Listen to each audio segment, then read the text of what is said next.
बऱ्याच गोष्टी ठरवतोस पण साध्य मात्र होत नाही आणि मग त्याचा त्रागा करत बसतोस. माझ्याकडून काहीच होत नाही अथवा माझे नशीबच खराब आहे म्हणून स्वतःला कोसत बसतोस. हो ना? आता नेमकं कुठे चुकतंय ते सांगतो. मन लावून शेवटपर्यंत अगदी शांत चित्ताने ऐक.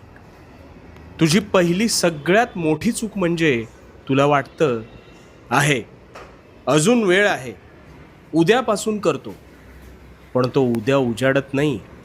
आणि दुसरी चूक म्हणजे हाती घेतलेल्या गोष्टीच्या मुळाशी न जाता अर्धवट ज्ञानाने तू गोष्टी करायला जातोस.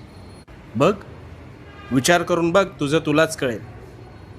अरे नेहमी लक्षात ठेव, भरलेली घागर कधीच आवाज करत नाही. ती स्वतःचा मार्ग काढत संथपणे पुढे जाते. पण ती